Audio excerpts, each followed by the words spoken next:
Hi everyone, welcome to my channel, or welcome back. If you're new here, my name is Sive and this is my booktube channel, talk about books. And I'm going to be chatting you through the TBR that I'm creating for the March readathon Realm-a-thon.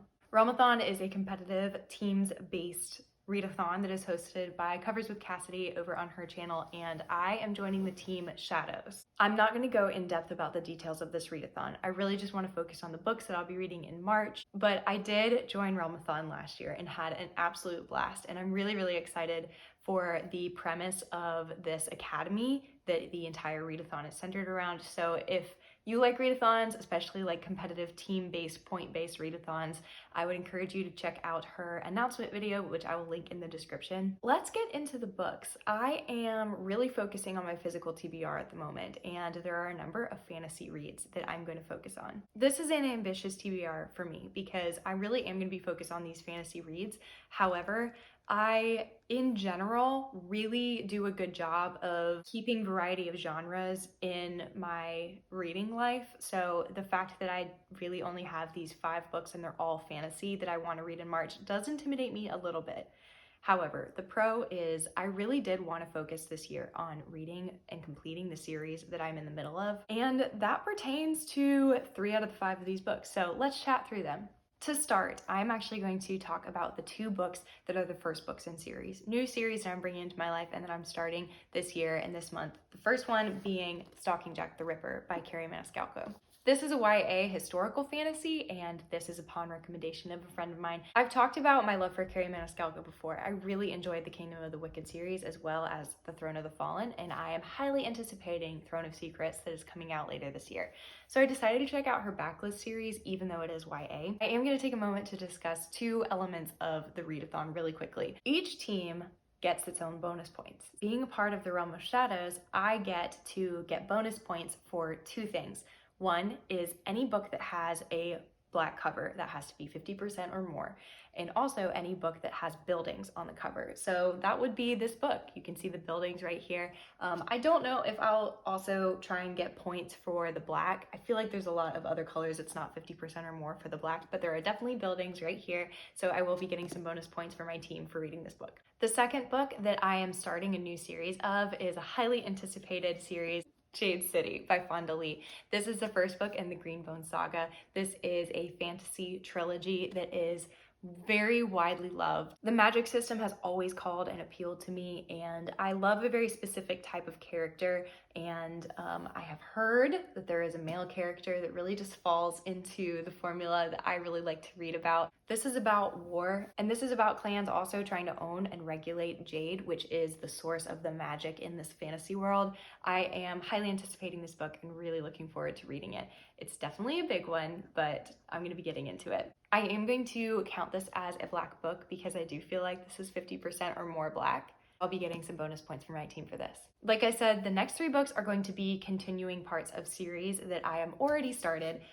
Moving along to Hera the Ninth. This is an amazing sci-fi space opera series that has elements of horror and elements of like murder mystery in it as well. The first book had a main character called Gideon. This book is called Gideon the Ninth, and she was just like a very crass, very like gritty, dark character, and I absolutely loved her narrative voice and just found myself being completely sucked into this world.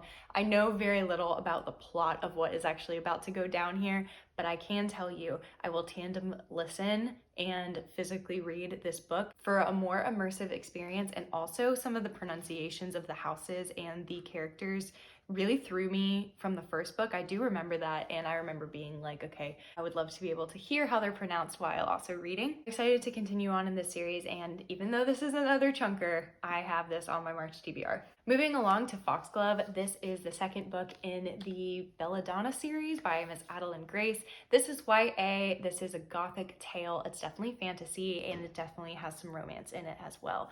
The first book centered a really mysterious house. It was, like I said, gothic, and there was a murder. The main character was not my favorite narrative voice to read from, but there were so many other elements about this book that I loved that is really just calling me back to the series, and I want to give it another shot. This is young adult, and I feel like though it looks like a bigger book, I feel I can fly through this relatively quickly. Lastly, the only book on my TBR that is finished finishing a series is Lachlan's. This is the third and final book in the Foundry Side trilogy, which is a really epic heist fantasy series that I enjoyed a lot. The year before last, it's been about a year and a half maybe since I read the second book, and though that does intimidate me a little bit, I am just going to go into this. This series has a very mismatched crew of people that come together. They are so distinct and the characters are very memorable. The magic system is absolutely hypnotizing, the most fun and creative magic system I've read so far. Again, a massive book. And if you know me or have been following my channel for a little bit, you might know that last books tend to intimidate me. I'm just always nervous about how they're going to end. And even though I am feeling that way about this one, I am going to add this to my TBR, and I really, really hope to read it in March. Okay, these are the books that I just talked to you about, and this is a massive amount of pages for me personally. I know that they are only 5 books, and I've read 5 books in a month before. 3 of these are over 500 pages, 400 pages, and this one's 300 pages. So I'm very intimidated just by the sheer page count. Now, a cool element about Realm-a-thon is there's actually going to be a specific weekend of the month. Though this spans an entire month, there's going to be one weekend where there's a readathon within a readathon. Everyone pauses and sprint reads for the 3rd to last weekend in March. I don't remember, I'll put the date right here for you. And any book that you can start and finish in that weekend gets an added 10 points or something like that. So though these are my priority reads, and I'm going to 100% be focusing on these, depending on how the month goes, when this weekend of reading comes around, I have 2 short books that are on my radar that I figured I'd tell you about. They're definitely second priority, and that would be Shirley Jackson's The Lottery. This is a horror anthology. I just love the cover, and I'm excited to read this and see. I also have an audiobook for this. The other short book I have on my radar is Dubliners by James Joyce. I also have an audiobook for this, and I feel like sprinkling in a classic like this would be a great move. Given what I was saying earlier, that I don't like to read a bunch of stuff in the same genre back to back, a book like this and a book like this would be a wonderful way to kind of break up this really dense, heavy fantasy TBR that I have. I know I said all of these books intimidate me, and I'm not sure if I'll be able to finish them all. And then I also was like, oh, well, what if I just read 2 more? Listen, this is the gist of what I've got going on for Realm-a-thon. So if you see any titles here that you love or would recommend, let me know which ones I should prioritize. And also, if you have any encouragement for me, please drop it in the comments. If you like other bookish content like this, feel free to subscribe. I would love to have you. And other than that, have a great rest of your day. I will see you in the next video. Bye.